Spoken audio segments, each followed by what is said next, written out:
G'day everyone, I'm Pete Techman Coman and I'm here as always with my partner in crime, Mr. Mark Skehan, for a very, very special episode of the Tech Effect. Mark, what have we got installed today? How are you? I'm great. I'm fantastic. In the land of the living over I know, here, it's good to be back. It's good to be back in Australia on home soil. Yeah, good to see you. Yeah. Mate, look at this. How good is this? We're like pros now, aren't we? Look at this. We got have lights, we got proper microphones. You know, we need a swear button.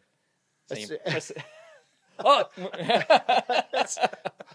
Look, I'm sure people can probably guess where we are, but why don't you tell everybody? We're in the midst of greatness, aren't we? Really, we are. Yeah. Some of the legends of the industry. All right, without further ado, introducing Jason Grbevski. I've got it out. Biscom Sales Director ANZ. I'm not reading this at all. I'm straight off the cuff. Noel Denchfield, Technical Application Engineer, ANZ. I've got it out. I've done well. You've done well. You've had You've had a few cracks at it now. I Still have it, you know? Yeah, I still keep stuffing it up. I tell you what, I must admit, I've got to let you in on a secret. I was practicing Grbevski on the way here today. This is Grbevski, right? Is that? Yes. Grbevski. Yes. Yeah. So it helps to add the vowel. you got to roll the R. I think I'm going to buy a vowel. Get the freebie vowel in there. Exactly. Exactly. But yeah, it's so great. We're here at Sennheiser's head office for ANZ in Sydney. That's one. It's taken us about an hour and a half to bump in. Exactly. Yeah. Well, when you're trying to work as a pro, this is as pro as it gets. So exactly. Yeah, it's exactly. Being a good word, right? Yeah. It's like to leave that illusion out there. That's right. Yeah. It's amazing what you can hide under a table, though. Exactly. Bit of gaffer tape. Well, we're lucky we've got Denchy here, right? Because he's the pro at all this. We saw smoke and mirrors, mate. That's what it's all about. The audio engineer from way back. Look, we're here, right, because we want to ask the guys some questions. This is long awaited questions. This has been a long time coming, this interview, gents. We're looking forward to it. Yep. Absolutely. And it's good to have you here in Australia, Pete, that we can actually execute this in person. Yes. This is good. So much better than a Teams meeting. Exactly. Yeah. Exactly. But welcome home, mate. Thank you. Welcome. Appreciate it. Yeah. Welcome. I was waiting for you to say welcome home. Like, no. You're not staying long, though, eh? No, just a couple of weeks. See what I mean? That's why. But look, we want to talk about Sennheiser, and we've got a great relationship with Sennheiser that we've had over the years. I remember being involved with yourself, Jason, way back in probably 2015, maybe thereabouts, circa, right? And I actually remember coming here. You opened up this new facility, a beautiful facility. It still looks fantastic. Back in 2017, 2018, somewhere around? Late 2017, we moved across. Right. Yeah. So and then you had an event here. We did. We had a consultant conference that was held sort of shortly after Integrate. Yeah. We had yourself and a bunch of other consultants. The whole idea was we sort of got everybody in a room, talked about the roadmap, and got to experience the products in a real environment, in the way we use them. And you bought Kai Tossing out from Germany, a great guy.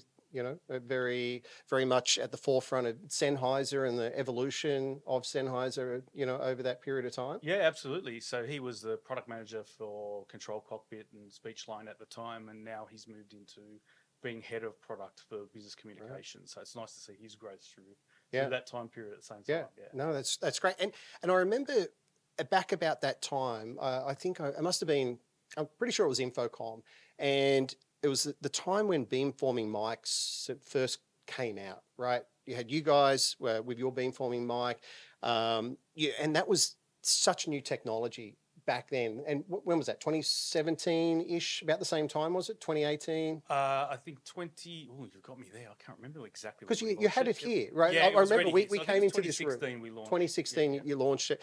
And for me... it's groundbreaking, wasn't it? It was. I mean, having a beamforming microphone, you put a microphone up there and it just follows people around, and intelligent mics. It was fantastic. But for me, obviously Sennheiser was always sort of more broadcast focused at that time, right? And then you made a clear move that you wanted to get more into maybe like the corporate kind of market, you kind of diversify a little bit. And then that's when you brought the mic, that Team Connect microphone out, and then you brought out some other microphones. For me, that was when Sennheiser turned a corner. We saw some beautiful products, like, I mean, of course they sounded great, right? But we always see in the industry, you have a product that can be very functional, but look terrible. Yeah. Right. And I think Sennheiser at that point in time really came together and had a beautiful looking product that sounded great at the same time. We've seen since then, we're starting to see this evolution, like really, I would say probably more customer focused, like looking at the problems. Can you tell us more that the customers are facing, right? Can you tell us more about how Sennheiser has evolved over those years? So like going back 7-8 years, because you seem to be going from strength to strength in the BizCom. It's a significant shift, though, right? Yeah. It's a significant shift in thought process, in design and engineering, and well, it has to be, right? Yeah, it has to be. It's a completely different market compared to the pro side. Yeah, a lot of the time we were taking our pro product and kind of massaging it into the integration market before I came on board, but you can't do that really. Like for example, look at RF, for example. You got places that have big antennas and things like that hanging out the ceiling. It just doesn't wash in many places, right? Yep. So it's a completely different mindset. So you kind of have to have a completely different set of design teams and philosophies associated with that. So that's why the kind of BizCom channels are created, right? Yeah.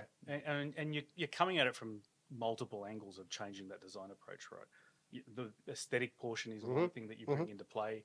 And, at that time we were the wireless company and we had great success in commercial installation with the Evolution range.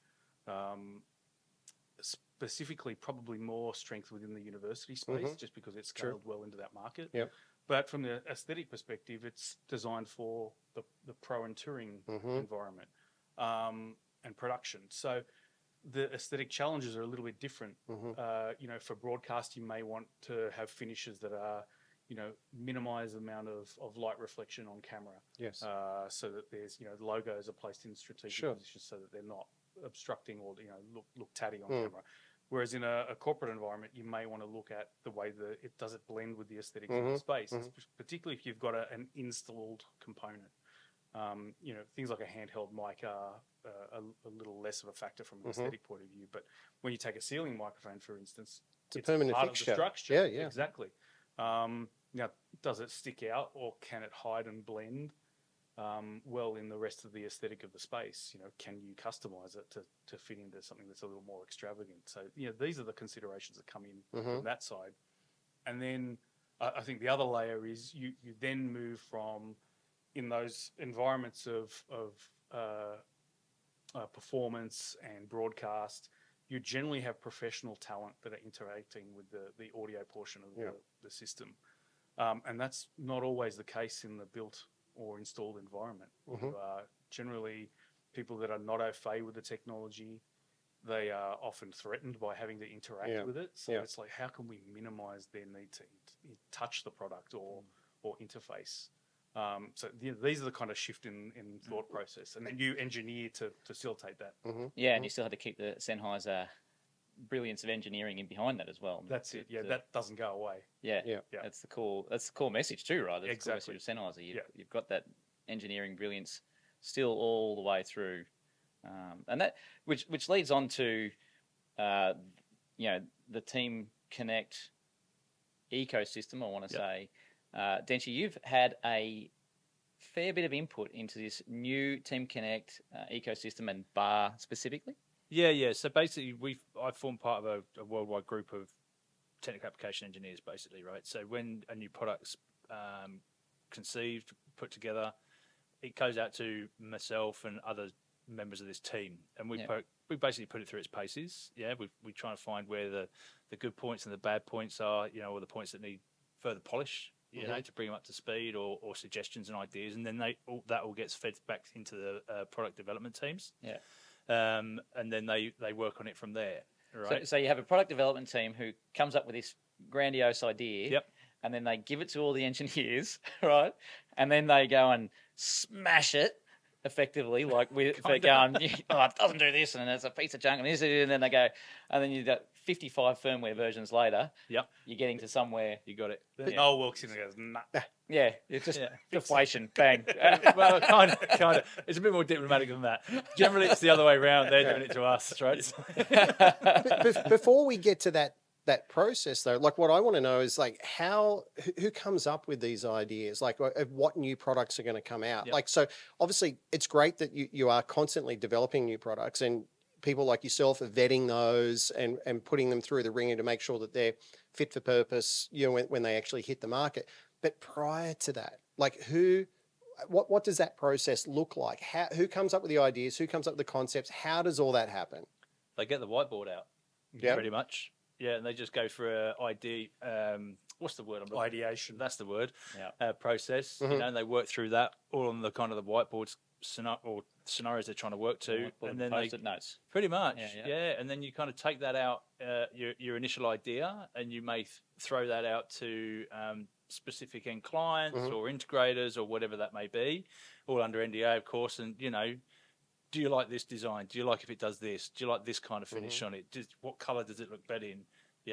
What functionality do you want in it? Have we missed anything? And you go through that, and they do that obviously in Australia and New Zealand, but they also do it everywhere else around the world. Yeah, because different regions have different requirements. Yes, right? yeah. And they can be quite stark differences.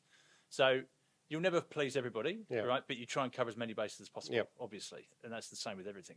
So, and then they take those back into the melting pot, and they put that design together from the ideas that they get from everybody else, and maybe tweak this and tweak that, or change the color of this, whatever it may be. And then they come up with the pre-production models, pretty much, and then they kind of start sending them out to people like us and go, right, okay. And again, we may put that in front of those end users that we or integrators or whatever that we initially spoke to, and say, can you give this a whirl and see what you reckon, and then we can take it from there and give us a breakdown of what tweaks and things you want it to make. So if we look back at the Speechline series, like that's exactly what happened with that, and that's that's done its time pretty much. I mean, it's still got more legs in it, absolutely. But a lot of that's exactly how that was put together. And just to get some understanding, that whole process, it doesn't happen overnight. No. That's a long. What sort of time period does that take to really come from product conception to a point where you've now got a product you can take to the market? It can kind of depend. It's really interesting. My son asked me this exact question last night at the dinner table. He's only 3. He's got a bright future. He sits there with the whiteboard next to him. Yeah. No, he's Things are looking up for me then, aren't they? And it was kind of took me back and made me think about the process and everything that becomes involved. And it kind of never ends. The time period, if you're looking at an iteration of an existing product, let's say an interim generational change, then that might be a lot faster. But if you're adopting new technologies, and that's many years, right? For the ceiling mic, for instance, I mean, before I even started in 2013, there had already been years in development before that, so well before it was a commercialized product. Sometimes, but that's just a technology, though, isn't it? Like, not to dismiss the product of Team Connect ceiling, but the beamforming technology was something that had to get. We're not allowed to call it beamforming. Remember? All of the you can, absolutely. the funky stuff that happens in the ceiling. Was the technology had to get sort of developed and perfected first before then you can actually come out with any sort of product around that? Well, I mean, the concept of beamforming is not new. It's Right. been used around for a while. since the 50s and beyond that. So the physics of that was understood. Yeah. But you have to get to a point where commercially you can produce a product on mass and on scale that's economical and reliable. And often other technologies have to sort of reach a point where it's now an option to be able to produce a product of this ilk. So a lot of that was is the processing capability of the DSP at a point where it's commercially viable for that type of installation. How much power does it consume, and what does that factor into the way you create a product like that? So now we're in the world where devices are PoE powered, so you're met by that constraint. Like, what can I extract out of, what sort of juice can I extract out of the processing platform with that amount of power consumption? And then if I need more, I tip it into PoE Plus. What is that a consideration for the customer base? So it's all those sorts of things. And then now we move more into software-defined things. Yeah. It's, well, how do I iterate on the product once it's released? You know, I can release it and it does this in day one. And Speechline was the perfect example of that. If you look at what it was at first release, hardware aside, software capabilities and functionality has expanded significantly in that time period. Well, I've only seen it in the 5 years that I've been here. Right, I started in 2019, January 2019, just as a sales rep position for New South Wales and ACT, and going into universities to see what the chassis and everything like that is basically the same, but like the back end of the software and stuff, how that's morphed and changed in that short period of time. Because 5 years isn't that long when you think about it. It's chalk and cheese. It's massive. But let's face it, if you can't just let a group of engineers in Germany sit around a campfire and come up with ideas and build something, like there must be input from others, right? Like, of course. Like, so I know that, once again, going back to the first time I came in here, like that was a consultant event, right? Yep. So you go out to consultants. I know you've got consultants groups. You go out to end users. You go out to AV contractors and integrators, and you're getting feedback from these people, right? And then that funnels back into Germany and the ideas that's spoken about. The ultimate golden goose is trying to find a niche in the market, right? What problem solving. Ultimately, Sennheiser is just, and has always been, full of engineers, right? Yeah. So, and those engineers have identified the hole in the market or the problem they're trying to solve, and that's where it kind of comes about from. Yeah. And that's how you got onto the Team Connect bar, right? Like you saw a hole in the market. You already had room-based solution to a certain extent. You had room-based solutions. Like you started off with the Team Connect ceiling, and then you've developed it from there. What was the thought process about coming up with a soundbar? Because let's face it, there are a lot of all-in-one bars, right, on the market. Like, why? Not another not another sound bar, or another video bar, or VC bar. So I think there's an acronym in there somewhere. Well, it kind of comes back to having that cycle of communication. You know, are we connected with our end users? Are we connected with the consultant base? Are we connected with the integrators? And how is the business and education environment changing? And the form factor that seems to be what everybody wants is that form factor, because it does solve a lot of problems. And from a cost perspective, it kind of brings AV technology into a space that usually wouldn't have had the money for a bespoke integrated solution. And so we bring that other pedigree of having the larger ceiling microphones, the Team Connect Ceiling 2 and medium, and bolting them onto the bar. But it's... if required. If required. Because obviously you've got... The bar is... as a standalone device, right? You don't need anything well, depending on the room, the size, and so on. But technically, you could put that in a room, and you don't need anything else, right? Off you go. But if you do need something more, you can. We've got a solution you can tap into, and let's face it, it doesn't necessarily have to be your solution either, right? No. Like you've left us open. You haven't created a walled garden.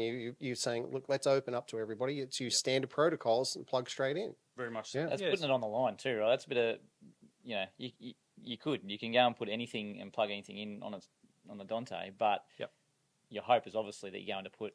Oh look, you hope so, yeah. I mean, the most. Let's be honest, right? It takes some guts to do that. Well, you're just using the Dante protocol to come in, right, as a mic input. That's what and you're just using the existing kit in our arsenal to extend that microphone pickup range, right, of the bars and kind of cover those big spaces. But it's you could go with other stuff, but I mean, generally when you're dealing with integrators and things like that, most people they don't want to know about mix and match in that regard, right? When it comes to the mic systems and bars and stuff, they 9 times out of 10, I would argue that they would bolt the brand on, because you want them to be voiced the same and everything like that, right? Yeah. With those soundbars, so obviously you've got the small and you've got the medium. They've got different.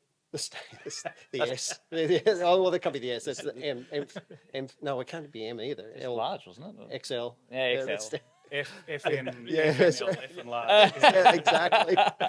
So are we going to see a large? I mean, because let's face it. I mean, the door's open for that. We've got a small, we've got a medium. Of course, we've got to have a Yes. large, right? That's open for a lot of conversation. Really? Yeah. Well, it's the old age question, right? At what point does a room get beyond the bar, Yes. right? At some point, you kind of hit critical mass and you go, I need a bespoke solution going in there where I start wheeling out ceiling mics on the room with DSPs and the processing, the ceiling speakers and all that kind of thing.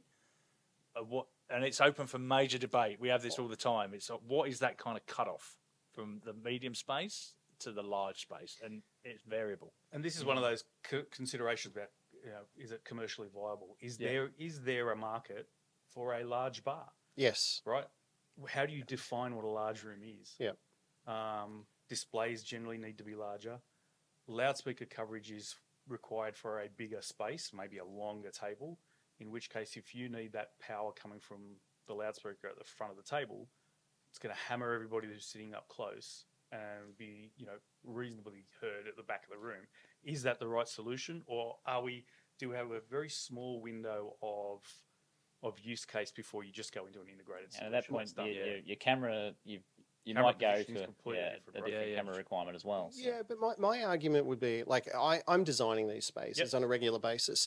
I want to have consistency Yep. and consistency across the board. Even if it's with displays, of course we're going to have different size displays, but I want to make sure that they're the same brand. I Yep. want to make sure they've got the same bezels. I want to make sure that it looks and feels the same.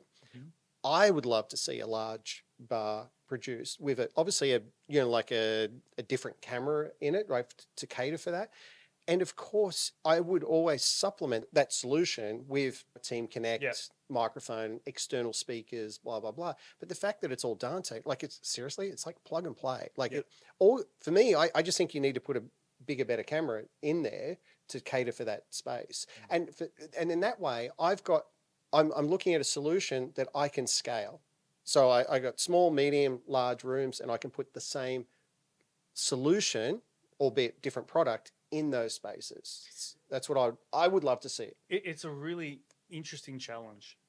It's a tough one. Yeah, especially, you go into spaces now where we're looking at 21:9 large format displays as well, Yep. where you don't have any gap in the middle to position a camera at eye level, in which case that display is generally larger as well, which means your positioning of your camera is either above or below the screen. Yep. Yeah. Is that optimal in a big room? And, the optics change. Lighting becomes more of a challenge. It's not saying we don't have a solution. Yep. These questions are being had all How the time. does that play out, Pete, in your mind from a 21:9 Microsoft But- front row scenario? I wish more manufacturers would make 21:9 displays, but that aside, a lot of the rooms we designed are still single display, even at 16:9. Yeah. So we still have the same problem. Yep. And then we have obviously more of a problem because we're putting in 100+ inch displays. So suddenly I've got all the width in the world really I can play with, but it's the height. mounting height. Yeah. The Yep. height, Yeah, right? yeah. And if we put it at the top, it's too high, and we put it at the bottom, it's too low. It's a common problem.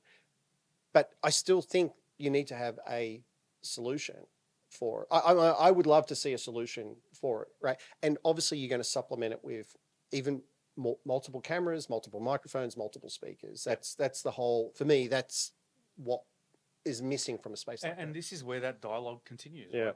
Right? Yourself as a consultant, you're designing for installations that may be 2, 3, 4, 5 years ahead. So technologically, the consultant gives us information of where we need to be. Skating to chase where the puck is going, not where it is right 100%. now.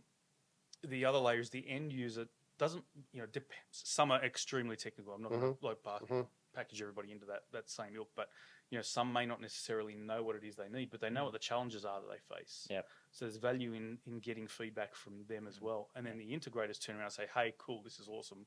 But if you do it this way, it's going to be a pain in the bum to deploy it, monitor it, and commission You've got to solve the problems all the way through. Exactly 100%, right. yeah. Yeah. So, and it's a never-ending cycle. You release the product, and then that continues.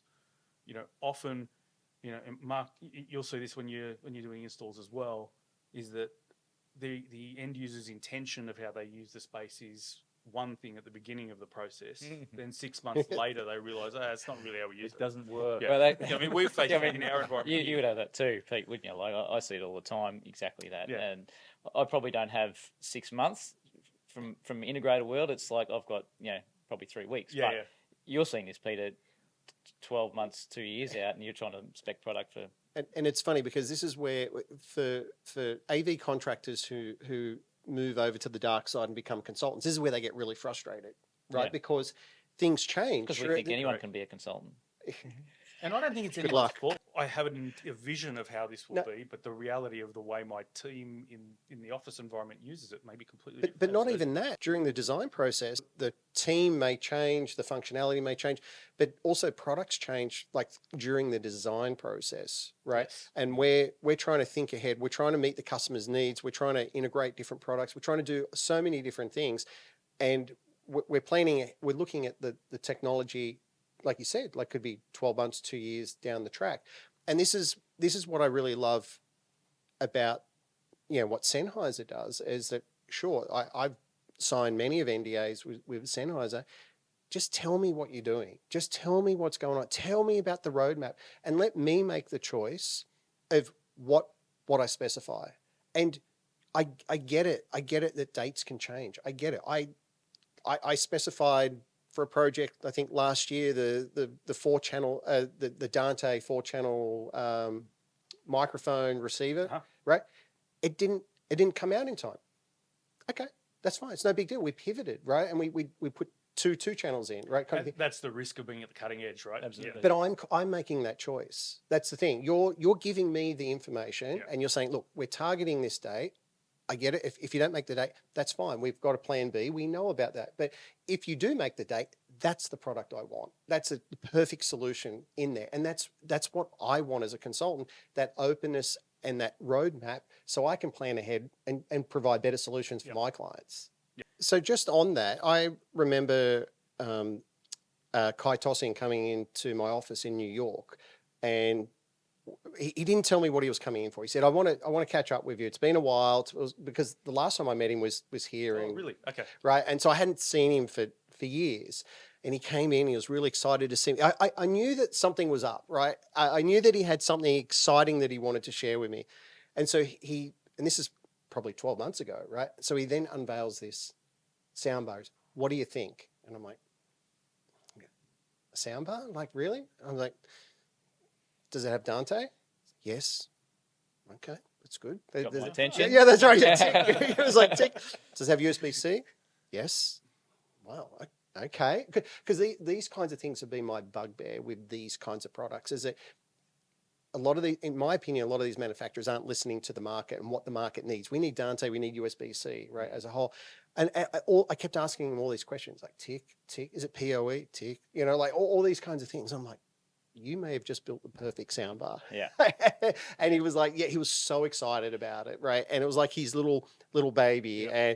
And that's what I love, that the fact that you're sharing this information with us, and it allows us to plan ahead and specify the product. And it's, as I said, it's up to us to whether we choose to take that risk, right? It's on my shoulders to put that product into the project. Yep. But I love that, right? Because there are a lot of companies out there, that don't tell you anything. And, I won't name them, but there are, I think you know who I'm talking about, that will release something and go, here we go, here's our new product. It's like, if you told me about this 4 weeks ago, I could have specified it, right? Yeah. So I think I love that. That's what I love, that you're open and you're sharing all that information with. I think that's well, really... and it's built on real feedback too, right? I think it's one of your pet peeves. Certainly, as an integrator, one of my pet peeves is, how do you install this sucker? Yeah. And how do we hide the cables? Yeah. Because there's a couple other bars I've used of late, and I've gone, it works, but It's ugly. It's ugly as sig, this is terrible to mount, or I've got to buy the bracket separately. Yeah. It's just a nightmare. So, Well, that's one of the pet peeves that, when everyone was going out inquiring about the market, is things like put everything in the box. Yeah. It Everything we need. doesn't seem that hard. No, it doesn't, does it? No. Just put it in the box. and make it easy for me. Yeah. Thanks very much. But you should feel proud that you're involved in that that first incarnation. I said I was super excited about it. At first, I was just like, here we go, another soundbar kind of thing. But I was. We got everywhere, right? Yeah. So as soon as we announced the soundbar, everyone was kind of like, "Oh yeah, here we go. Here's another one." But what's Sennheiser doing video? Yeah. What's all that about? Yeah. You know? And that was it. Really took people aback, right? Because they were just like, "What do you mean you're doing video?" Yeah. It was really, really weird. The response, excited, Yes. Yeah. about the mics and the speakers, But probably stuff. questionable. Like, okay, how Yeah. good's the quality of the video and stuff? You're an audio company. What are you doing getting into video? Yeah. If anything, I have to say the camera, the lens on it is way over engineered. Really? Yeah. Well, because you have to. Yeah. You're a sound company going into basically a video market, Yeah. right? Yeah. If you don't get that you've right, got to do it. You've got to do it well. you have to. Well, it has to be a Sennheiser product. Yeah. still, has to right? be. Yes. Yeah. Yeah. I remember you, Pete. Actually, it was the InfoCom last year, and you're like, "Mark, we've got to go and see this soundbar that Sennheiser have got," and I've gone, "Really? Do we?" You know, I was going, we have to see. We have come to in see. there, Yeah. and he goes, blah blah blah. We're into the room, and at any trade show, to try and demonstrate this stuff is hard work. Tough. It's tough, right? And come out of the demo, and he's gone, "What do you think?" And I've gone, "Yeah, it's all right." You know, I'm not. And then it's like as time's progressed and we've started to learn a bit more about it, penny starts to drop. You know, I go, where can I use this? And for me, I use this. I've specified this as my low level consultant level in certainly in education. I'm K-12, right? Yep. Predominantly, and we've got a lot of call for hybrid classrooms for travelling teachers because they can't get teachers out west, right? So it's like, how do we use this thing? And we built this product solution 2 years ago, mid-COVID, on trying to keep it priced well, that you can get it into a classroom. They wanted to use Teams. They wanted to integrate it with Canvas, LMS, I think it is, and different things like that.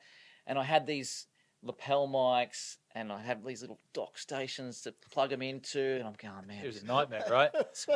bloody nightmare, you know. Are you going out with it, or are you getting the teacher to hook it all? Yeah, I was going to. So we're going to install it, and then you've got to come, and then we got these pass-around mic along with a lapel, and make sure you turn them off. You've got this checklist here Right? with 27 And so items now on it. I've completely revolutionised our design and simplified it. Like, you know, I can put a small TC bar at the front on a pivot bracket, which is how the room's sort of laying out, and then put the medium in for the kids that can pick it up. And Team Connect Medium.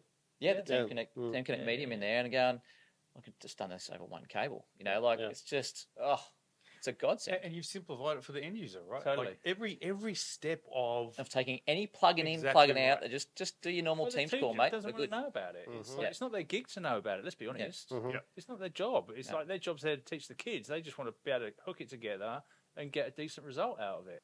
So, Denchi, we've got the TCC2, Yeah. we've got the TCC-M, Yep. we've got the TCC bar M. Yeah. Is that correct? I'm TC bar. Team Please. Connect ceiling bar. And Jeez, I was so close.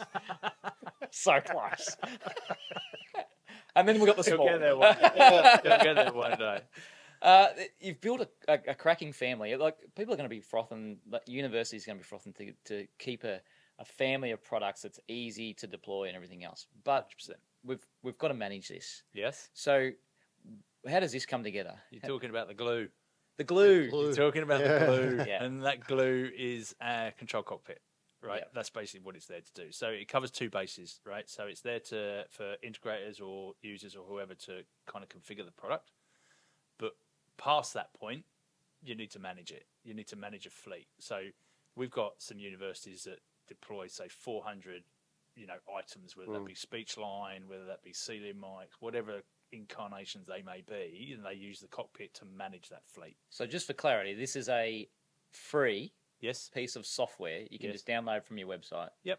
And then run it up on Yeah, so the laptop or a NUC or something like that. Yeah, pretty much. You just need a host machine, right? And the idea is that you download it, you install it on the host machine somewhere on your network that all the devices can feed into, and then you can take that piece of software, and then hit that piece of software. As long as you know the IP address of that machine, you can type that into your browser on another device, whether that be a phone, tablet, laptop, whatever that may be, and then you can hit that server and you can gain access to all those devices. So, for example, you've got the AV valet at the uni. We use that as a classic example.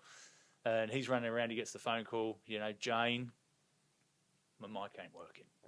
Trevor, my mic ain't working. And he can literally, if he's on that network, obviously, he can just dial into that NUC with the software running on it, and he can have a look and see what's going on. So it might just be a case of something with the speech line, for example, where a mic is muted, right? And he or a could battery or whatever it may be. And if it, say, for example, if it's a mic muted with the speech line, because it's got a back channel on there, he can unmute that live in her hand. Bang, off you go. Does that work now? Yeah. Yeah, we're good. Good to go. Off you go. And he could be right on the other side of campus. Yeah. Right. So it's the glue that holds everything Well, together. I saw that in action. I got a mate of mine who works at UNLV, Las Vegas, and he heads up the AV department there. And I walked in there, and the first thing I saw was this huge dashboard across multiple displays with Control Cockpit on there. Yep. It was incredible, and they need that. They need Correct. it, right? They've got to manage these spaces. They need to keep them up the whole time. It's a colossal effort. Yeah, it's huge. Yeah. And just to see, I was blown away. I'm like, wow. Like, obviously, I've kind of seen it at the show.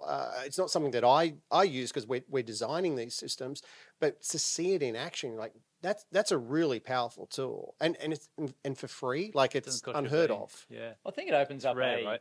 Yeah, I think it opens up a whole new. Like, I fortunate enough at Integrate last year that I was asked to talk about the future of K-12 and where it's going and blah blah blah. And this whole AV as a service. So from an integrator perspective, we could sit it on a school network on a server. We can have, as long as we can get remote access, because we can get in there and we can help them and support them. Because labour, this goes into a whole new can of worms around labour shortage and all sorts of stuff. In skills shortage in the AV industry is the worst, right? But 100% it's they're struggling to get people to manage it, and it's typically an IT department who's been thrown the AV section to look after it, and they're just fumbling their way through. So it allows us to build AV as a service, support agreements, and all that sort of stuff, and and then go, yep, we can log in. That sorts you out, or away we go. So it's a big opportunity in it, I think. One of the beautiful things about the cockpit is that it's its simplicity of use, right? It's nobody wants to be menu diving. We've all done menu diving on computer programs or whatever it may be. Cameras. 6 layers deep. There you go. Right, the old audio mixer. The smaller it is, the more menus you've got to go diving in. That kind of mindset is not good, because people just get tired of it and they're not going to use it. So with the cockpit, you've got basically 3 tabs, right? You've got location for one, so you can put a location, so you can room numbers for whatever it may be, all the kit associated with that room number. You can filter by that. You can just do a whole massive list of devices, and what's the other one again? My mind's gone blank. The top tab. The location view.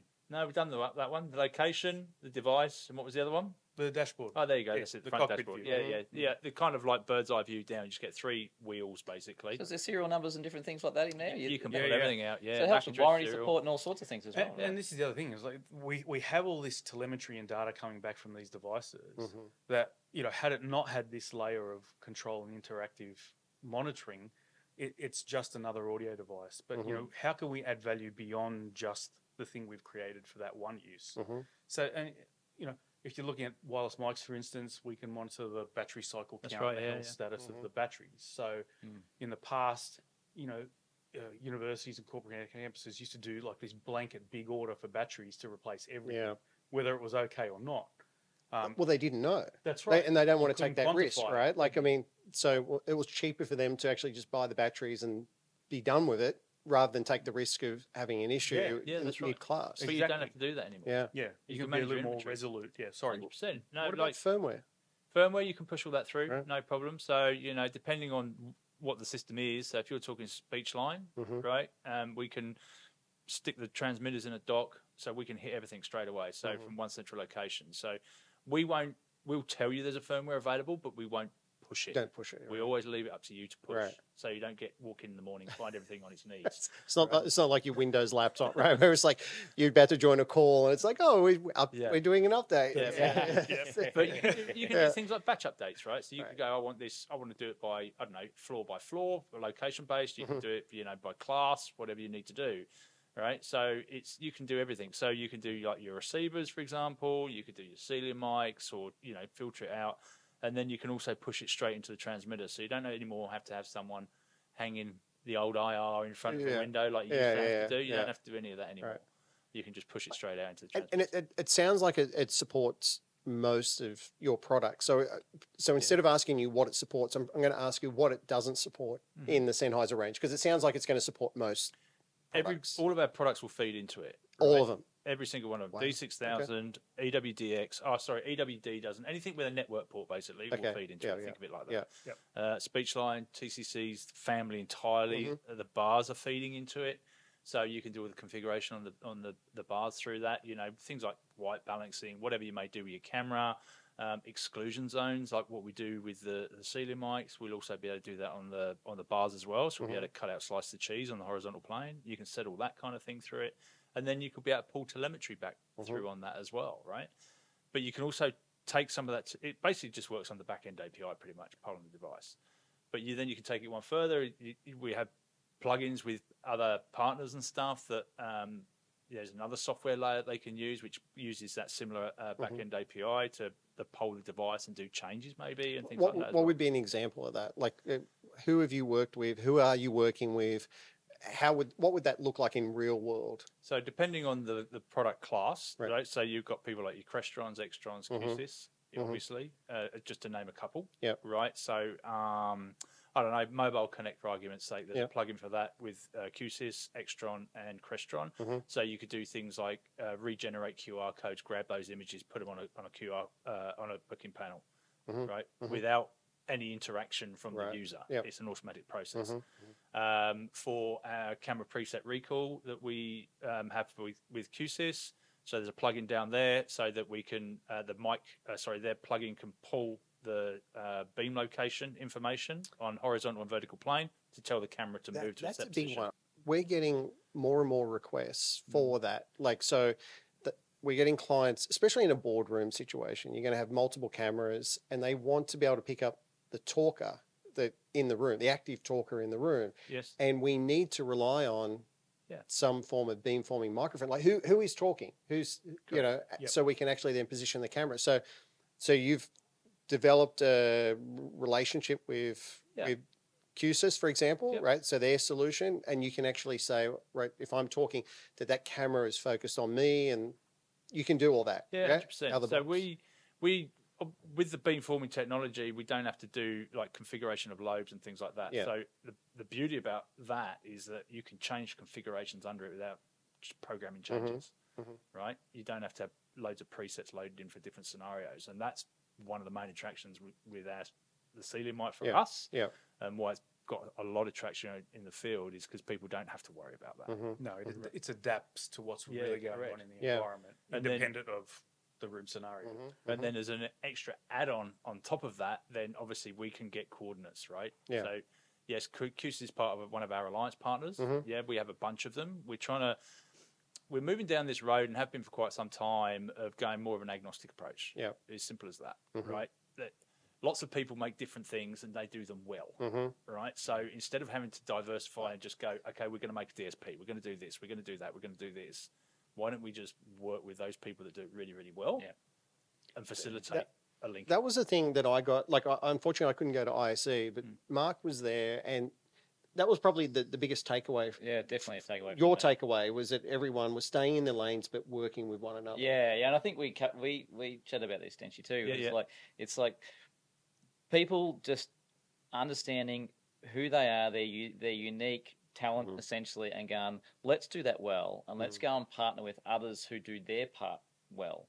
And the beauty of that becomes, obviously, as integrators, we don't, or even consultants, you don't have to try and piece this stuff together anywhere near as much as you would have had to in the past. And then when you commission it, you go, oh man, I hope this works as it's supposed to. That's the spec sheet. Set Everything works on paper. Yeah. You can go, okay, up here yeah. at this level. Hang on, you guys said this would all work. Yes. You've done the hard work, right? And That's it comes from at multiple layers, right? I mean, it's very easy for us to form these alliances that look great, on a spec sheet, on a website, as a marketing exercise, but it's got to be tangible and real on the ground. correct. Yeah. And so it is getting deeper and deeper as each year passes. Part of the agnostic approach is, like Denchi said, is like we make products that kind of live on the edge of the system. We're the analog interface to the real world into the fringe products. exactly, Really, Yeah, absolutely. exactly. Edge devices, yeah. But we realise there's a greater signal chain that goes beyond us. But we want to simplify the process. If you make a choice for a Sennheiser product, you can be sure that it's going to work with all these other alliance partnerships. And it means that particular end user may have choice for what they want in their site. They may be a Cisco house, they may be a Biamp house, they may be a QSys house, they may be whatever the choice may be. We don't want to bind them into saying, oh, no, it must be this, otherwise you can't choose a Sennheiser. That's naive of us to do that. That's my biggest bugbear, right? And it's been an issue with the AV industry from day one, right? Where these companies have created or tried to create walled gardens. closed systems. Closed systems. And if you compare that to IT, everything, you have interoperability between all these solutions. Why aren't we doing that in the AV world? Why do all these companies think, I have a better solution, I'm going to make this proprietary product. It could be a cable, it could be a connector, or it could be a microphone, it could be all these different things. And we're going to force people to go in this direction. To me, that's madness. You want to be able to open and work with everybody and be everybody's friend and everybody's partner, rather than go, no, we don't need your help, and try to do it all yourself. No. I don't like that approach. That's absolutely right. And you both know, in the real world, how often does the one product solve every problem? Doesn't. It doesn't. Even from room to room, you need to adapt and change. And that's one of the philosophies as to why we brought that external capabilities into the bar, is that, it may work in 80% of scenarios, but in those other 20%, there needs to be some latitude to adapt. What we want is the experience of when you make that choice with the other manufacturer to interface with our product, that it's kind of consistent as well.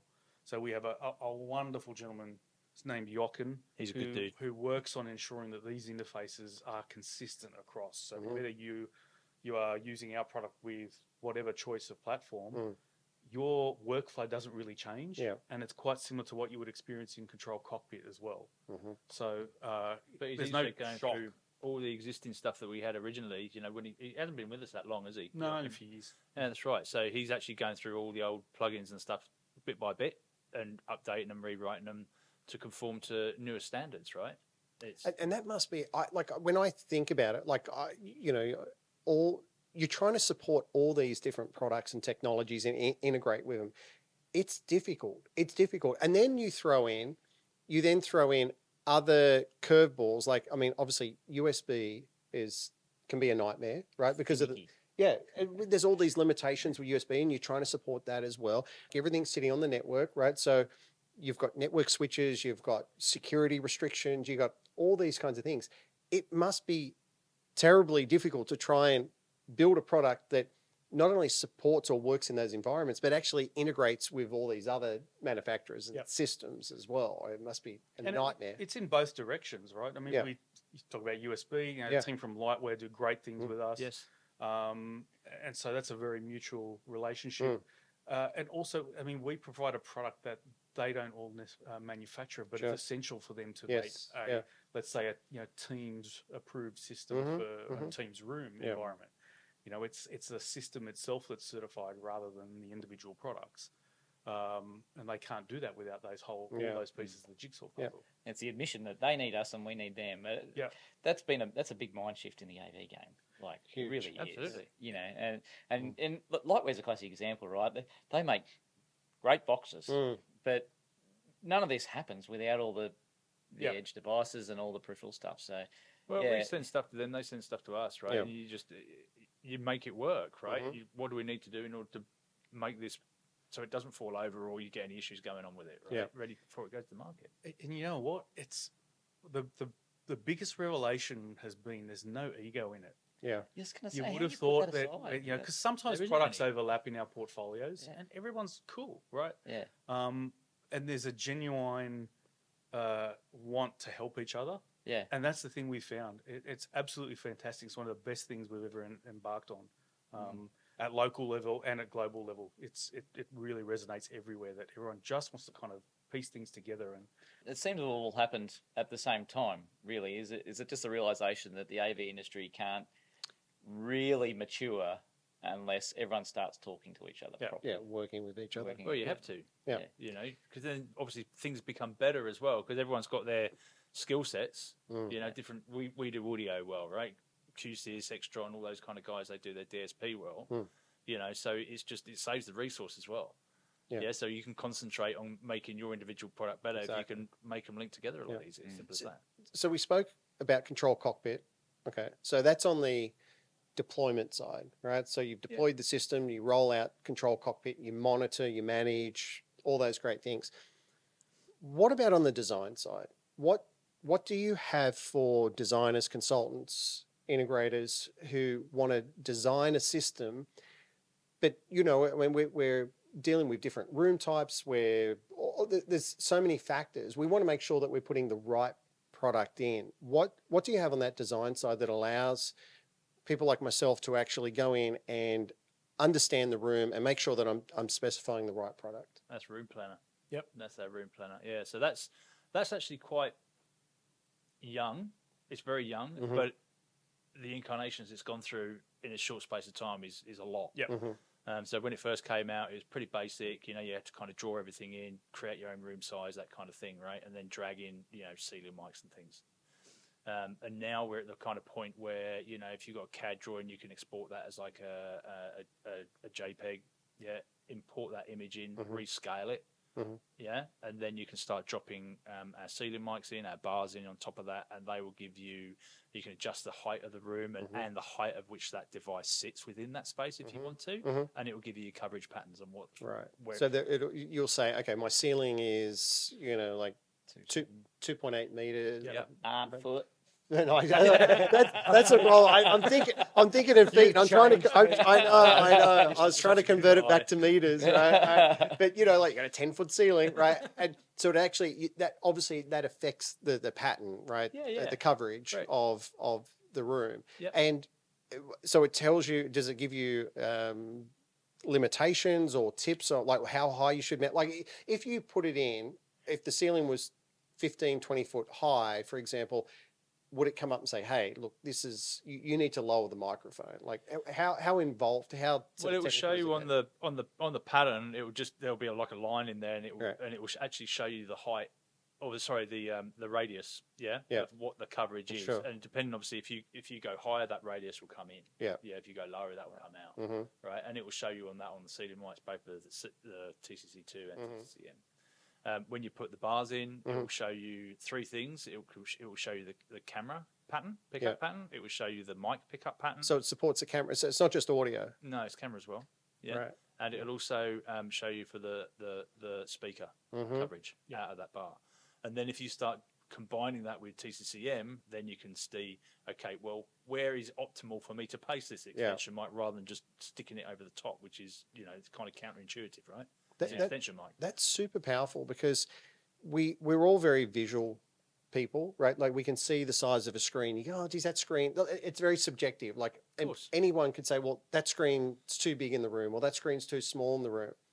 But you can't look at a speaker or a camera and understand, like, or a microphone and go, that's not going to give you enough coverage, right? You need something visual to actually, once again, as a designer or even as a client, you to understand what kind of outcome you're going to get. Yeah, it's there to validate what your hunch may be. Yes, and you know, the brochure says this in terms of coverage radius. Is that true? What is that in reality? Like the pickup area of a sound bar. I mean, I've seen some pretty crazy numbers, and you would have seen a whole lot more. But it's the ability to also validate that and build credibility with the client, and say and just explain it. Right? This is why you need an extension mic. Or exactly. We've found biggest use of it personally is with the end user. Because let's face it, these rooms, when you put these rooms together, they're not cheap, right? And the clients, a lot of the time, they're going, well, what am I actually getting for my dollars? Why do I need this? Why do I need this bit over here? Why do I need this ceiling mic here? Why do I need this bar on the wall here? Why can't I just do it with a bar? Right? Yeah. It's chalk and cheese, the cost differential. And then it's picture tells 1,000 words. Yeah, 100%. This is it. This is why. If you take this out, this is what you can take it out, but this is what the ramifications of that are going to be. Or if you place this here, then we can cover this entire space no matter what anybody's doing. Playback of audio for listening to the far end and also for pickup when you talk back to them.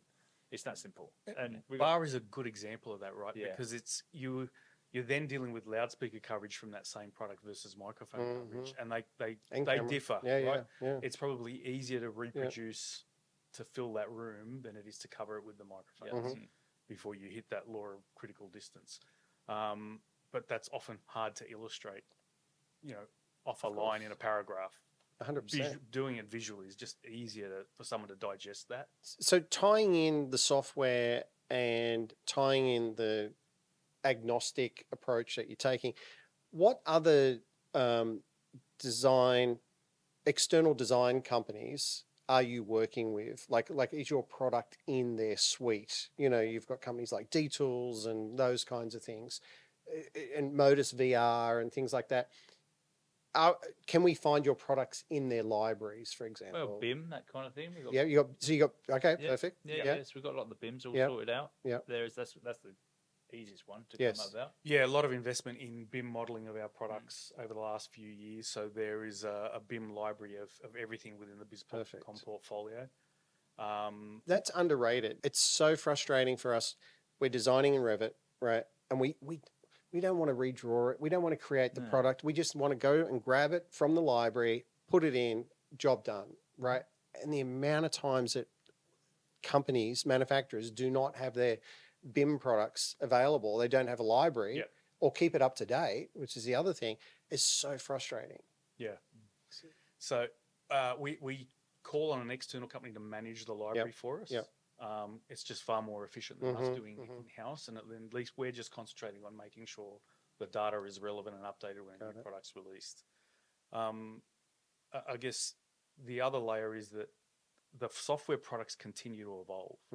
And in each one of them there is a feedback button, right? Both on Room Planner and on Cockpit. And we employ everybody to use it, right? Tell us what you want to see in it moving forward, because they're not hardware.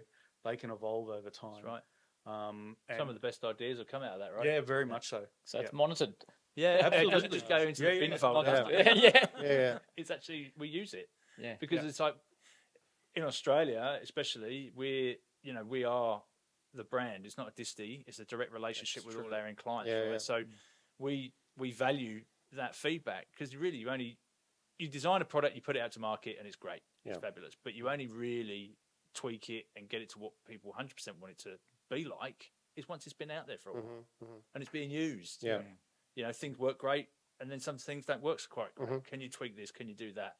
It's the same with all the software side of things. It's out there and it's being used, and for the majority of it, people like it. But it's, can you add this feature in it? Can you do that functionality in it? So tell us about it. Just hit the button. Was it Room Planner that's got for one of the microphones? It's got like a sphere, right? And you can turn off different elements of that sphere or something, like for the coverage. That's within Control Cockpit. Oh, that's in Control. Yeah. So that's how you enable and disable exclusion zones, right? And priorities. I thought that was fascinating. They had like a sphere, and easy way to understand. That's what I'm saying. Like when I saw that, I was like, that makes sense, right? And you can turn off different segments rather than like something that was flat on a. Like turn this off, right? Exactly. What does that actually look like, right? Because obviously it's not. It's dynamic, right? It's not just a. But you have the height dimension in there as well. That is part of coverage, and having the ability to turn those little sections off is advantageous, right? It might be the door that gets opened, or it might be I want to have priority coverage in just this part of the seated area of a long table. No, I thought it was great. But you can do that. You'll be able to do that on the bar. So all of our ceiling mic products have that on board. Anything basically with if you will, for want of a better thing, a dynamic beam in it. So ceiling mics, both varieties, and also the bar. The bar will just be on a horizontal plane. Right, because that's what it operates on. But that's again same deal. It's just that similar sort of graphic. But instead of the bowl, it's just it's a 2D view basically. Yeah, I love it. Yeah. The other thing is that consistency in workflow across products. Mm-hmm. You know, they may be a different solution for a slightly different space, but I know as an integrator that the way I would implement TCC2 is the same as TCCM, and you know what, the bars is essentially the same concept, just different physical form factor. Yeah. So this is that other layer, is that is it comfortable and easy to replicate and just move from one product to the next? Yeah. I love what you guys are doing. I love the direction you're going in, and like it's for me to follow you guys, to see the change and the journey that you've gone on is awesome. Like it really is. You've always made good products, but you know, like listening to the market, developing new products, listening to ideas, getting all the feedback, improving the product, like that whole evolution to me has just been just getting started. It's a hell of a story. It's a hell of a story, and it's a hell of a ride you're on. I think it's a bloody got to be a bloody exciting time to be working in Sennheiser, I would have thought. Yeah, it is absolutely. Oh, it's absolutely fantastic. You know, I mean, it's the roadmap of what will be coming is quite stellar. Yeah, you know, it's now we've got almost two completely separate design teams and philosophies going on. You know, to deal with your pro, and also the integration market is astounding.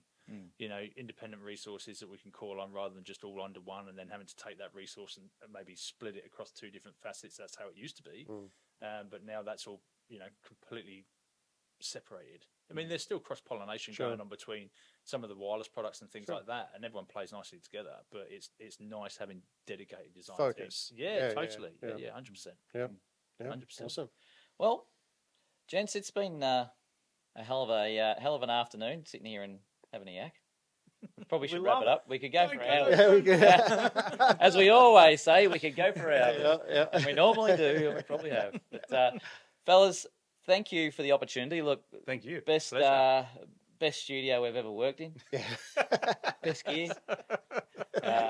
Look, if you want to see more, guys, there's Sennheiser.com. These guys are pretty readily available to if you need support. Like, it's just you're going to say something. No, I was going to say, and come into the showroom here in Sydney. Like, if you've got product on display, it's all working. It's not just on display. It's a functional showroom. That's right. And I think it's great. And you can actually hear it and see it for yourself. Well, that's the whole point of it, is to come in and actually, I mean, it's a functional office. Yeah. Everyone uses it as a day-to-day thing. But the idea is also that people can come in, whether it be end users, integrators, or whatever, and they can come in and just have a go with it and just go like, okay, this is what it does. Yeah, man, we've got a great sound system there. Neumanns everywhere. It's fantastic. Awesome. Awesome. Thank you so much. Appreciate it. And keep an eye out. We're on LinkedIn, YouTube, Spotify, Apple. What else we got? I don't know. We're everywhere. Yeah, we're everywhere. All the flavours. And we look forward to seeing you blokes at Integrate too. Yeah. Looking forward. Thanks very much. Thanks, fellas.